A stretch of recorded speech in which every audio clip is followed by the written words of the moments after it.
और अब आपको सरहद पार लिए चलते हैं, पाकिस्तान की बात करते हैं। अफगानिस्तान की तालिबान सरकार ने सीज फायर को लेकर पाकिस्तान को झुका दिया है।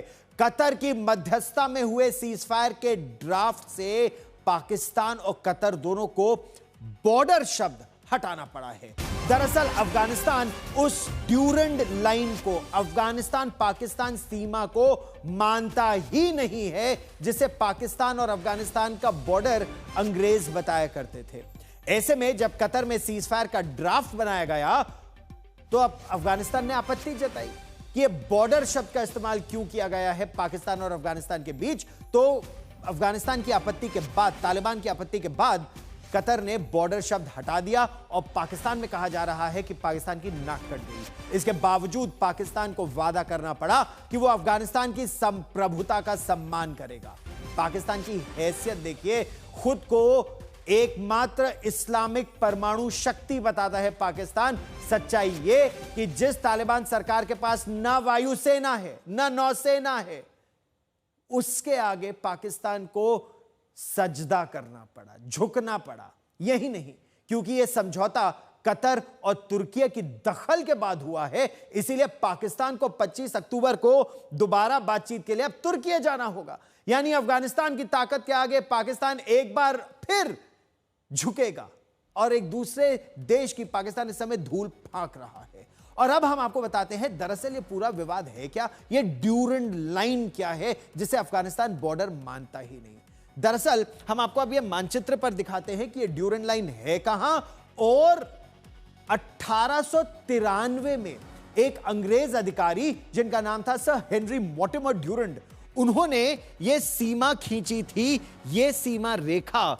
अच्छा, इससे पश्तून दोनों तरफ आपस में विभाजित हो गए थे।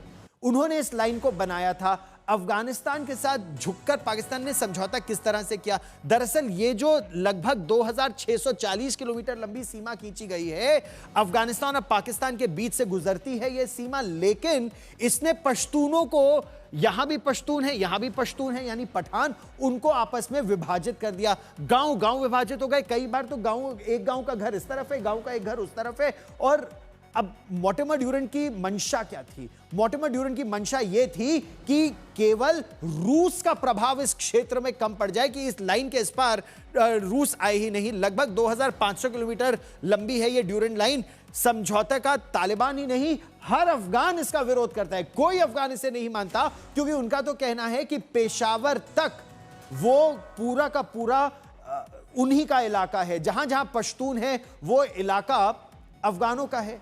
वहां तो कहा यहां तक जाता है कि एक तरफ है अफगानिस्तान, दूसरी तरफ है हिंदुस्तान। कहां से आया यह पाकिस्तान? अफगानिस्तान के साथ झुककर, सजदा कर कर समझौता करने वाले पाकिस्तान के रक्षा मंत्री ख्वाजा आसिफ अब अफगानिस्तान की तालिबान सरकार पर टीटीपी यानी तहरीक तालिबान पाकिस्तान के उन लड़ाकों को पनाह देने का आरोप लगा रहे हैं जो लगातार पाकिस्तान पर हमला कर रहे हैं। सुनिए, ओसामा बिन लादेन को एबटाबाद में पाकिस्तान मिलिट्री एकेडमी काकुल से महज 100 मीटर दूर पनाह देने वाले पाकिस्तान का अब अफगानिस्तान पर क्या आरोप है? तो आसिम मुनीर इकलौती एटमी इस्लामिक देश के सरबराह हैं, एक तरह से उसके नेता हैं, और सजदा कर दिया उन्होंने भी तालिबान के आगे। इस बड़ी खबर पर रहेगी नजर।